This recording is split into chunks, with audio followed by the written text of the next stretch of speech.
जो फीमेल का reproductive system है ये बहुत ही ज्यादा कॉम्प्लेक्स है।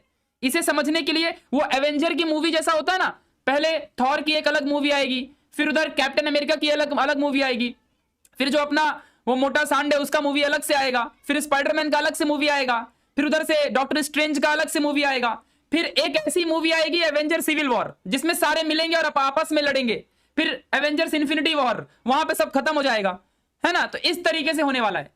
तो मेल रिप्रोडक्टिव सिस्टम सीधा है बेचारा, उसको जिधर जाना है सीधा जाने का है, उसका वही काम है। लेकिन फीमेल में लफड़ा है इधर का आधा प्रोसेस, उधर का आधा प्रोसेस, उधर से मेंस्ट्रुअल साइकिल आ रहा है, उधर से ये हार्मोन आ रहा है, उधर से oocyte बन रहा है, और सारे मिला के ओवरी बनने वाला है, ऐसा होने वाला है। तो इसलिए मैं कह रहा हूं कि थोड़ा सा तुम लोग फोकस करना अच्छे से, क्योंकि ये बहुत कॉम्प्लेक्स प्रोसेस है। तो चलो फिर ठीक है, यहाँ पे जरा सब बच्चे प्लीज थोड़ा सा फोकस करना, ध्यान देना अच्छे से, जो बताने जा रहा हूं उसको थोड़ा सा दिमाग में अपने समझना, ठीक है। चलो यहाँ पे जरा ध्यान दो सब लोग, देखो तो जो ये सारे के सारे जो मर गए बीच में से, है ना, यहाँ पे जरा सब बच्चे लोग ध्यान दो, जो बीच में सबके सब मर गए ना, अब 10 लाख में से सिर्फ 60 से 70 हजार बचे, कब तक बचे, जब तक कि बेबी बोल रहा हूँ, जो लड़की है वो 12 साल की हो जाती है सॉरी, ठीक है तो मतलब जब वो 12 साल की हो जाती है तब तक उसके अंदर 60 से 80 हजार ही प्राइमोडियल ओवेरियन फॉलिकल्स बचते हैं।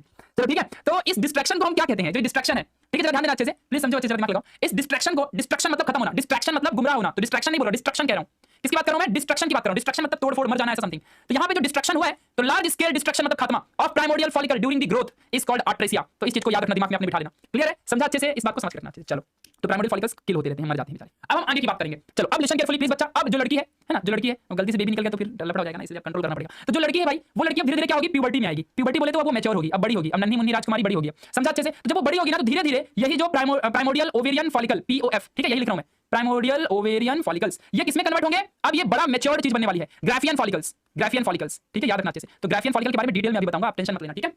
तो ग्राफियन फॉलिकल्स में ये कन्वर्ट होगा जब बेबी क्या होगी, ओह शिट यार जब कोई भी लड़की जो भी रहेगी ना यार, वो बड़ी हो जाएगी, मैच्योर हो जाएगी, समझा मैं तुम्हें क्या कह रहा हूं, समझा क्या कह रहा हूं मैं, जब वो मैच्योर हो जाएगी तब क्या होगा, जो प्राइमोडियल ओवेरियन फॉलिकल है वो ग्राफियन फॉलिकल में कन्वर्ट होना शुरू होगा, रीस्टार्ट होगा, समझा, समझा अच्छे से, दिमाग में याद रहेगा सब कुछ, दिमाग में अपने माइंड में सब कुछ बिठा के रखना। आज पता नहीं क्या हो रहा है, वैसे मैंने किसी से बात तो नहीं की, बेबी क्यों निकल रहा है वैसे मैं कभी किसी को बेबी नहीं कहता, निकल क्यों रहा है यार, लफड़ा हो जाएगा, बच्चे फेमस कर देंगे इसी चक्कर में। चलो कोई ना, ठीक है, मैं नहीं पढ़ाऊंगा फीमेल रिप्रोडक्शन, जाने तो मुझे नहीं पढ़ाना मैं सीधा मैं जाता हूं स्पर्मेटोजेनेसिस में मुझे नहीं पढ़ाना भाई लफड़ा हो रहा है, ठीक है। चलो ठीक है, तो आगे बढ़ते हैं। बड़ा ही टेंशन है यार फीमेल में, क्या टेंशन है, हमारे में कितना सिंपल है यार, सेमिनिफेरस ट्यूब्यूल आया, स्पर्मेटोगोनिया से सीधा डिवीजन मार दिया और स्पर्म बन गया। इनका साला कब से लगा हुआ है, जब से tension germinal epithelium, oogonia tube, P फजर एग ट्यूब, फिर जाके हमारे यहाँ क्रिएट हुआ प्राइमोडियल ओवेरियन फॉलिकल, फिर 12 साल इंतजार करो, अभी पैदा होने से पहले सब हुआ, 12 साल इंतजार करो, फिर जाके प्राइमोडियल जो ओवेरियन फॉलिकल वो ग्राफियन फॉलिकल बनना शुरू होगा। अरे लफड़ा हो गया, तो समझा ना। तो जब कोई भी लड़की प्यूबर्टी में आएगी तो उसके अंदर ये जो प्राइमोडियल ओवेरियन फॉलिकल है ये ग्राफियन फॉलिकल में कन्वर्ट होना शुरू हो जाएगा, ठीक है, इस बात को समझ के रखना अच्छे से। अक्षय पाटिल कृषि पुत्र कहता है जैसे लड़की के दिल की बात नहीं समझती वैसे ही ये प्रोसेस है। एग्जैक्टली सही कहा अक्षय पाटिल ने। अक्षय सारे लड़कों का दर्द समझता है, सारे बॉयज ऐसे होते हैं, लड़कियां उन्हें कुछ भी कहती है ना, लेकिन वो लड़के लोग उनकी बात समझते नहीं है, लेकिन फिर भी हाँ कहते हैं, क्योंकि जानते हैं कि अगर एक बार शुरू हो जाएगी तो चिल्लाती रहेगी 4 घंटा, इससे जैसा कहती है वैसा करते चलो, ठीक है। क्योंकि अगर दिल की बात हमें समझ में आने लगे तो हम कहां से कहां नहीं पहुंच जाएंगे, लेकिन हमको नहीं समझती भाई, हम लोग को सिर्फ इतना पता है कि पढ़ाई करना है, रिप्रोडक्शन पढ़ना है, ठीक है। चलो यार अभी कुछ नहीं, अच्छे से आगे बढ़ते हैं। अरे राहुल चौहान, आज इसको मौका मिल गया, राहुल को बेबी जान कर रहा है, ठीक है बेटा, मजा ले लो हमारा, जब हमारा टाइम आएगा ना बेटा तो याद रखना तुम्हारा इसी हालत करूंगा, बेबी बनाने लायक नहीं बचोगे, ठीक है। वैसे भी प्रिया भाग गई है तुम्हारी किसी और के साथ, समझ के रखना अच्छे से। तो तुम अभी चढ़ा लो हमको, हमारा दिन आएगा ना जब तक तुम समझ के रखना। वैसे भी आगे चल के जब स्पर्मेटोजेनेसिस कराऊंगा तो तुम्हारा ही नाम आने वाला है, अभी थोड़ा हार्ड टॉपिक है ना, तो टेंशन मत लो। चलो आगे बढ़ते हैं यार, बहुत बड़ा टॉपिक है, थोड़ा आगे बढ़ते हैं, लेट्स बिगिन द टॉपिक। तो एक्जेक्टली यहां तक की बातें आप सबको समझ में आ गई। अट्रेसिया एक डेफिनेशन याद आता है अच्छे से, याद में जब बड़ा हो जाता है बेबी तो फिर सारी चीजें होती हैं। ओह शिट यार बड़ी हो जाती है कोई लड़की, ओके बेबी नहीं यार क्या हो रहा है आज, ये कोई लड़की जब बड़ी होती है तो जो उसके अंदर प्राइमोडियल ओवेरियन फॉलिकल है वो डिवाइड होकर ग्राफियन फॉलिकल में कन्वर्ट होता है, दैट्स इट। आज बहुत टेंशन हो रहा है मेरे को, आज लेक्चर बंद करने का मन कर रहा है। अब मेरे को लग रहा है मैं बहुत मेरा मीम बनेगा, अब लफड़ा होगा बहुत ज्यादा। चलो ठीक है, कोई करूंगा। ये साहिल पवार कहता है एक्सपेरिमेंट करूंगा सर मैं, 32 साल में 32 बेबी। ए भाई साहिल पवार से कोई शादी मत करना, बड़ा डेंजर आदमी है। कहता है एक्सपेरिमेंट करूंगा सर मैं, 32 साल में 32 बेबी प्रोड्यूस करेगा क्यों भाई, हर्माफ्राइड हो क्या तुम? साहिल बोलेगा भैया इतना भी खतरनाक रोस्ट मत करो, मुझे मतलब नहीं पता चले। अरे भाई हर्माफ्राइड का मतलब उसे कहते हैं जो मेल फीमेल दोनों होता है मतलब जिसका male reproductive system as well as female reproductive system साथ में रहता है उसी की बॉडी में, तो अपने से ही शुरू हो जाओगे क्या हर्माफ्राइड 32 साल में 32 बेबी प्रोड्यूस करेगा, 16 खुद करेगा, 16 सामने वाली अपनी बीवी से करवाएगा बीवी बोली कहां से मेरा पति मिल गया, मारो इसको, जेल ले जाओ भाई उसकी जो वाइफ रहेगी उसके मम्मी पापा इसको बहुत ठोकेंगे पकड़ के, बोलेंगे तू खुद तो हर्माफ्राइड निकला, मेरी बेटी की भी जान ले रहा है, मार खाएगा तो अच्छा खासा, पुलिस में डाल देंगे तो कुछ जेल में चला जाएगा अभी साहिल पवार भी लाइक क्यों बोला मैं ऐसा, प्रशांत भाई के लेक्चर में मस्ती नहीं। चलो ठीक है, तो अब यहाँ तक सब कुछ समझा सब बच्चों को, बहुत सुंदर। Let's begin the next topic. I hope आप थोड़ा बहुत एंजॉय करते चल रहे हो, मैं आपको बोर नहीं होने दूंगा। तो यहाँ तक सब समझ चुका होगा, चलो आगे निकलते हैं। तो अब बच्चा हमने पढ़ लिया पेज नंबर 23 तक की सारी एक एक डिटेल में बातें। अब हम शुरू करने जा रहे हैं ovarian histology of mature female. आए है क्या बात है। अब हम किसकी बात करने जा रहे हैं, ovarian histology of mature female. अभी तक सब इमैच्योर फीमेल का चल रहा था, मैच्योर फीमेल। बहुत बढ़िया। राहुल चौहान कहते जब आपके 1 मिलियन हो जाएंगे तो मैं भूल तो नहीं जाओगे। हाँ नहीं मैं भूल जाऊंगा राहुल कौन है। जैसे मेरे 1 मिलियन हुए ना कि मेरे दिमाग में ब्रेन वॉश हो जाएगा मैं भूल जाऊंगा तुम सबको। मैं ये भूल जाऊंगा कि राहुल कौन है, प्रिया कौन है, साहिल पवार कौन है, सबको भूल जाऊंगा मैं। जैसे ही 1 मिलियन हुआ नहीं, मतलब are you getting my point, मैं क्या कह रहा हूँ, जैसे ही 1 मिलियन हुआ ना, वैसे ही मेरा दिमाग ब्रेन वॉश से राहुल पवार कौन है भूल जाऊंगा मैं। मतलब कुछ भी बोलता है लड़का यार ये। हाँ नहीं मैं भूल जाऊंगा, तुरंत भूल जाऊंगा मैं इमीडिएटली ऐसा, मतलब जैसे ही 1 मिलियन हुआ ना सब भूल जाऊंगा एकदम, मतलब सब गायब दुनिया से। मैं ये भी भूल जाऊंगा कि मेरा चैनल था, 1 मिलियन है उसमें भी भूल जाऊंगा मैं, सब भूल जाऊंगा मैं। मतलब कुछ भी बोल लेगा भाई, कुछ भी, भगवान ने मुंह दिया तो कुछ भी बोलेगा। चलो ठीक है आगे बढ़ते हैं हम। Now let's begin. तो शुरुआत करते हैं थोड़ी सी आगे की बातें। तो हमने ग्राफियन फॉलिकल तक का सब पढ़ लिया। अब बच्चा पार्टी पेज, बच्चे लोग जिस चीज के लिए आए हैं लग रहा है वो चीज नहीं देख पाएंगे। एक्सटर्नल जेनिटालिया, बच्चे लोग को बाहर की चीजें अधिक पसंद है, अंदर वाली नहीं पसंद है, बाहर वाली पसंद है, ठीक है। उनको अंदर वाली चीजें नहीं पढ़नी है, उनको Graafian follicle, primordial ovarian follicle, primary cell, secondary cell, oogonia, cortex medulla में इंटरेस्ट नहीं है उनको। Vagina, labia minora, labia majora, clitoris, mammary gland, इन सब में बहुत इंटरेस्ट है बच्चों को। क्या बात है, बेचारे बच्चे मन के सच्चे, अंदर की बातें कौन जानता है, बाहर की बातें पढ़ के निकल लेते हैं। तो सब्र करो बच्चों, पहले अंदर की बातें पढ़ो तब बाहर की बातें पढ़ेंगे, ठीक है। चलो इसीलिए मैं पहले बाहर का कुछ पढ़ाया ही नहीं, पहले अंदर का पढ़ेंगे फिर बाहर का पढ़ेंगे। थोड़ा सब्र करो यार, सब्र का फल मीठा होता है। चलो आगे बढ़ते हैं, लेट्स बिगिन करूंगा। सब बच्चे थोड़ा सुन लो, 2 मिनट भी नहीं जाएगा। मैं 12वीं का पेपर दे रहा था, सुनो ध्यान से सब लोग। मैं 12th स्टैंडर्ड का बोर्ड एग्जाम का पेपर दे रहा था। विपाशना कहती है जिम में देखा कितने आलसी, अरे नहीं बाबा जिम की बात लगे। तो मैं बोर्ड एग्जाम का पेपर दे रहा था, सर ध्यान दो अच्छे से। पायल ठाकरे कहती है you are lazy sir, I don't believe. नहीं पायल ऐसा नहीं, I am not lazy, I am not आलसी बंदा, बट क्या है ना कि जब मुझे कोई चीज मिलता है ना तो मैं सोचता हूँ मैं मेहनत क्यों करूँ, मुझे ऐसा लगता है, बट ऐसा नहीं होना चाहिए। फिलहाल तुम ऐसे मत बनना, ठीक है। तो क्या होता है ना कि मैंने सारे आंसर याद किए थे। केमिस्ट्री का एक डेफिनेशन कोई तो आया था, मुझे भूल गया, शायद एटॉमिसिटी या समथिंग कुछ तो था, तो मैं भूल गया, मतलब कौन सी डेफिनेशन थी भूल गया, बट उस टाइम मुझे याद थी। तो मैं पूरी केमिस्ट्री अच्छे से पढ़ के गया था। तो मेरे आगे एक लड़की बैठी थी पेपर में, एग्जाम सेंटर हॉल में, तो वो बहुत ही अच्छी भी दिखती थी और पढ़ाकू भी थी।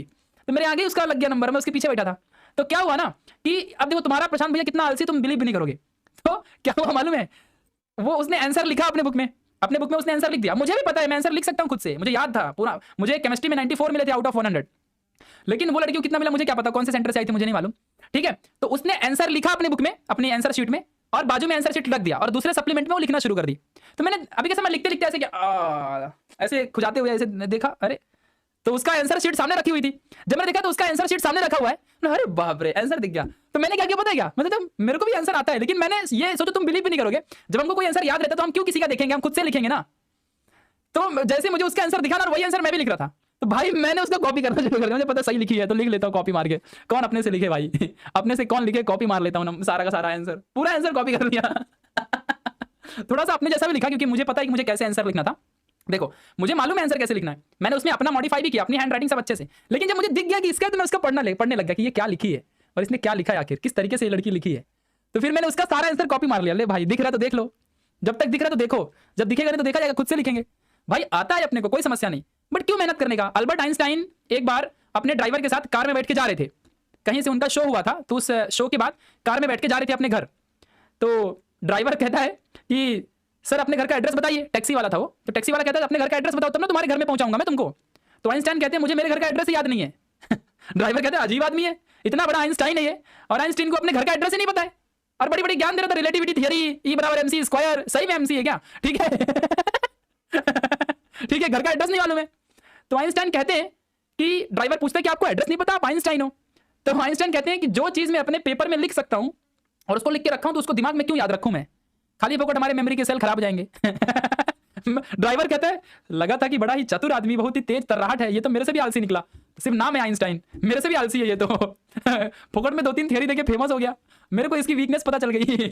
इतना आलसी हो सकता है भाई कोई, एड्रेस याद नहीं किया, एड्रेस लिख के रखा है, बोलता है ये एड्रेस पे पहुंचा दे। और मान लो ड्राइवर पोंगा पंडित निकला, तब तो हो गया फिर कल्याण। कौन से रूट से कहां लेके जाएगा कुछ पता नहीं, हवेली में लेके जाएगा, बोलेगा यही है तेरा घर, निकाल पैसा तेरा।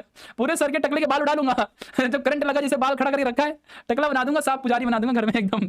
चलो ठीक है, तो शुरू करते हैं अब structure of Graafian follicle, let's begin.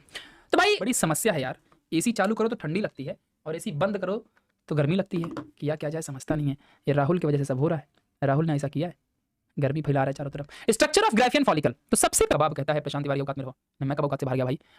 मैं कब औकात से बाहर गया, मैं जो इतना, अच्छा हाँ मैं औकात में नहीं रह रहा हूं, मैं ज्यादा कुछ पढ़ा रहा हूं ना। ओके ठीक है मोहित कबाब, टेंशन मत लो, मैं ना मेरी आदत है बचपन से, मैं मेरी हर काम को मेरे औकात से बाहर ही करता हूं। ओके मतलब उसको वो ये कह रहा है कि औकात से ज्यादा पढ़ा रहे हो। मतलब 12वीं का जो बायोलॉजी है इतना ज्यादा, मेरे को देखो कितना एप्रिशिएट कर रहा है वो, पॉजिटिवली सोचो उसके बारे में। मोहित इज सेइंग प्रशांत तिवारी औकात में रहो, तो वो ये कह रहा है कि वो एप्रिशिएट कर रहा है मुझे। तुम्हें क्या लग रहा है वो कुछ उल्टा कह रहा है? नहीं, वो एप्रिशिएट कर रहा है कि आपने बायोलॉजी इतना डिटेल में क्यों पढ़ा रहे हो, थोड़ा कम पढ़ाओ। नहीं समझ रहा है, इतना डिटेल में मत पढ़ाओ, इतना अच्छे से एक्सप्लेन मत करो, थोड़ा औकात में पढ़ाओ, मतलब लिमिट से ज्यादा पढ़ा रहे हो, बहुत ज्यादा डीप में पढ़ा रहे हो, इतना अच्छे से पढ़ा रहे हो सब समझ में आ रहा है, इतना मत पढ़ो, थोड़ा सा। उसका कहना है कि सब बच्चे पढ़ लेंगे तो सबको मेरे इतना नॉलेज हो जाएगा। नहीं समझ रहे मैं क्या कह रहा हूँ? वो इसलिए कह रहा है कि औकात में पढ़ाओ मतलब लिमिट में पढ़ाओ, कम पढ़ाओ, ज्यादा मत पढ़ाओ, वरना जितना नॉलेज मेरे पास है वो नॉलेज इन लोगों को भी मिल जाएगा, ये सारे बच्चे लोगों के पास भी उतना नॉलेज आ जाएगा। इसलिए थोड़ा सा औकात मतलब लिमिट में पढ़ाओ। तो मोहित ये कह रहा है, तुम लोग को नेगेटिव लग रहा है क्या? नहीं, उसने नेगेटिव नहीं बोला है, वो ये बोल रहा है कि लिमिट में पढ़ाओ, वरना जितना मेरे को बायोलॉजी आती है उतना ही बच्चों को भी आ जाएगी, तो फिर मेरे इतना मार्क्स इनका भी आएगा, तो मेरे को जलन होगी ना, इसके लिए थोड़ा सा लिमिट में पढ़ाओ, औकात में पढ़ाओ। समझा कि नहीं समझा? और ये जानते हो कौन है? इसको किसी ने भेजा है। किसने भेजा है वो तुम समझ सकते हो। बहुत से मुझसे सब बहुत लोग जलते हैं यार, पता नहीं क्यों। मैं तो दूसरों की हमेशा बड़ाई करता हूं, तुम्हें पता है ना, मैं हमेशा दूसरों को बड़ाई करता हूं, उनके चैनल रिकमेंड भी करता हूं, पढ़ो लिखो आगे जाओ, लेकिन मुझे पता है ये कौन करता है, कैसे करता है, सब मालूम है। लोग भड़काते हैं मेरे खिलाफ ना, दूसरे बच्चों को भी लोग भड़काते हैं, पर्सनल व्हाट्सएप में भड़काते बुला के, मुझे सब पता है, बट मैं कभी किसी को ये सब नहीं कहता, मुझे मालूम है, क्योंकि मुझे खुद की काबिलियत पे बिलीव है। जब मैंने शुरू किया था ना, तब मैंने किसी से नहीं हेल्प मांगी थी कि मुझे आगे बढ़ना है भगवान के अलावा, और मैं खुद से इधर तक आया हूं, और भगवान की मदद से मुझे आज भी घंटा ही फर्क नहीं पड़ता है कि कौन मेरे बारे में क्या और कब कितना कहता है। मुझे खुद की काबिलियत पे बिलीव है, और जितना मुझे पता है ना उतना मैं करके दिखाता हूं, दैट्स इट। और जितना मुझे नहीं पता तो मैं नहीं करता हूं, दैट्स इट। और मेरी भी एक जिंदगी है, मैं भी अभी ज्यादा उम्र का नहीं हूं, तो मुझे भी लाइफ जीनी होती है, नहीं तो मैं एक दिन मर जाऊंगा सारे कुत्ते के जैसा। मुझे मरने का नहीं है, मुझे अपनी जिंदगी को खुश बना के जीना है, मुझे मेरे मम्मी पापा को खुश करके जीना है, मेरी फैमिली को मुझे अच्छा बनाना है, मुझे अच्छे से जीना है। तो कौन क्या कहता है मुझे फर्क नहीं पड़ता है। तुम अपने अपने बारे में यहाँ पे आके मत बताया करो, ठीक है। एक तो वैसे भी बहुत अच्छा सरने में कबाब, ठीक है, इन कबाब में हड्डी बन रहा है बिना मतलब का, ठीक है। नाम बहुत सुंदर है, कबाब, कबाब में हड्डी। ठीक है, चलो कोई ना, चलो इनके अंदर की हड्डियां निकाल के किसी ने कबाब खा लिया, इसलिए इनका नाम ऐसा रख दिया गया। चलो कोई ना, सो अब चलते हैं, कल मिलेंगे वापस से अपन, ठीक है। चलो कोई हम ना एनआई के बच्चे, हमें किसी को गलत नहीं कहना, थोड़ी मोड़ी रोस्टिंग चलती है, क्योंकि जरूरी है, जवाब देना भी जरूरी होता है, सह के लेना पाप है। भगवान श्री कृष्ण ने भगवत गीता में कर्मयोग में बहुत अच्छी बात कही है कि जीवन में दुनिया का सबसे बड़ा पाप होता है सहना, टॉलरेट नहीं करना चाहिए, एक दो बार कर लो, तीसरी बार बिल्कुल सहना नहीं चाहिए, ये बहुत बड़ी बात होती है। चलो सो अब चलते गाइस, तुम लोग को कोई डिमांड रहेगी तो लेक्चर के कमेंट में बताना, और सारे बच्चे कमेंट करना, डिस्क्रिप्शन बॉक्स में लिंक दिया हुआ है उसे फॉलो करना, और इस लेक्चर को एक बार रिवाइज जरूर करना। कल हम शुरू करेंगे external part of the female reproductive system, पूरे फीमेल का एक्सटर्नल पार्ट हम कल पढ़ेंगे, और बहुत आसान है, और कल का लेक्चर कोई मिस मत करना, बहुत मजा आएगा, ठीक है। सो एनआई आर्मी जिंदाबाद, ऑलवेज बी हैप्पी, मस्त पढ़ाई करने का, आगे बढ़ने का, ठीक है। चलो so bye bye, take care, love you a lot, bye bye.